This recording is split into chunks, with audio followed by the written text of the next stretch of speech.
the CIA an army of individuals who have a license to kill? It's like Murder Incorporated, right? Oh, are you kidding? The CIA makes the mafia look like a Sunday school class. I mean, this is the problem with what's actually happened in Afghanistan. Look, the CIA has done in this country, what they've done to us is unbelievable. Look at the terrorist acts that have occurred. The CIA behind most, if not all of them. We had the Marine barracks. We had our embassy in Kenya. We had Pan Am 103. We had the USS Cole. We had Oklahoma City. We had the World Trade Center in 1993. Our government was involved in some of those. I can't say all of them because I don't know, but I do have documentation that there was government implication in some of these. And we'll discuss them as we go. Well, Ted, the people out there, I mean, did you know that the World Trade Center went up when it was bombed internally?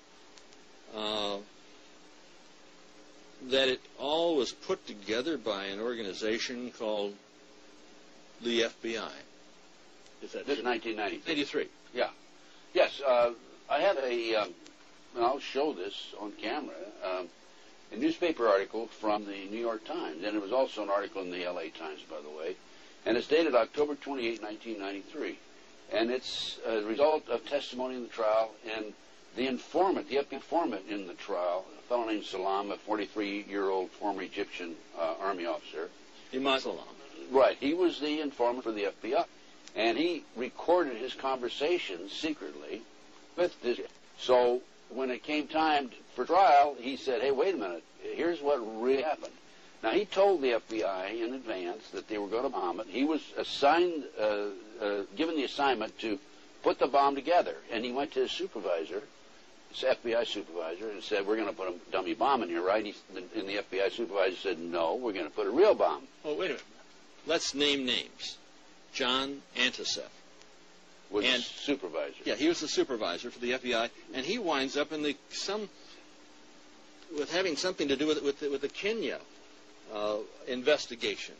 So here's a guy who's involved in setting up the World Trade Center for to be blown up, and it resulted in the deaths of six individuals, over 1,000 injured.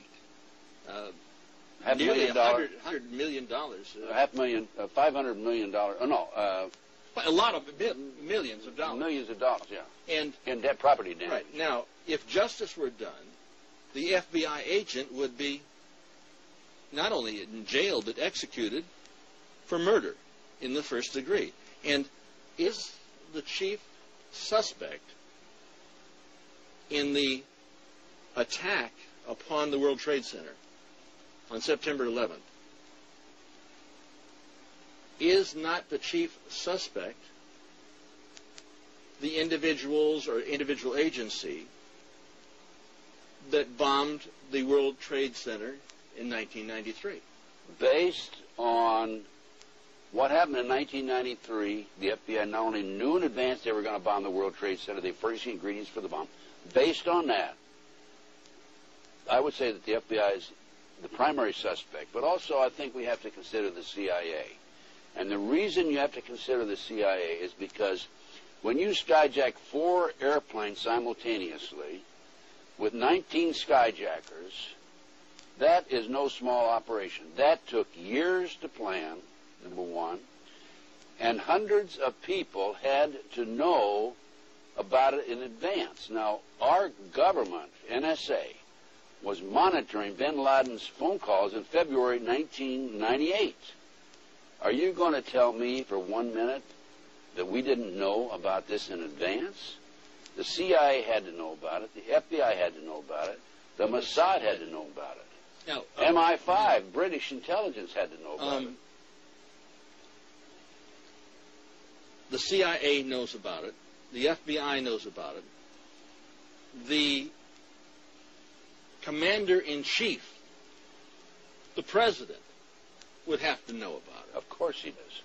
And that would mean that Bush had prior knowledge, and that would implicate him in reality, if we wanted to face this thing as it really is, in murder in the first degree.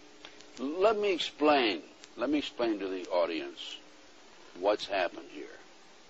Okay, back in the 80s, 1980s, the Department of Justice proposed legislation to fight terrorism. And this legislation took away many of our constitutional rights and civil liberties. One of the authors, a female attorney with the Department of Justice, publicly made this statement. I've got her name on my file someplace, that before this passes, people will have to be killed. Well, so that was the reason, I feel, for the 1993 World Trade Center bombing.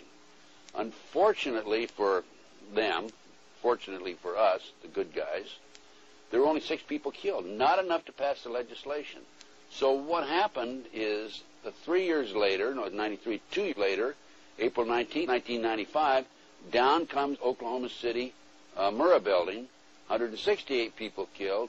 1 year later, the anti-terrorism legislation that takes away many of our constitutional rights and civil liberties is passed. And now with the Twin Towers World Trade Center episode, our Congress is now proposing further restrictions on our constitutional rights and civil liberties. These explosions, these terrorist acts, were an excuse to pass anti-terrorism legislation. And then to implement it. And then to yes. And this is what's happening in the world today. And that's why our intelligence people are not only knew about it in advance, but probably involved. There's no question. You cannot possibly have an operation of this magnitude without our people knowing about it. Now, our government, the FBI... When you say our government, and I got to challenge you. This isn't our government. Well, it's the banksters' government, because they control both political parties. The government knows the what, where, why, and when, and how. And I had a FBI supervisor brag about this to somebody else, and it got back to me, of every patriot and every militia in the United States. Now, if they know that, are you going to tell me that they're not going to know about the terrorists coming and going? By the way, this operation, based on information that's come out since the attack, the terrorist attack, was planned in England, London, England. The training took place in Afghanistan and in the United States. And these terrorists came in and took pilot training here.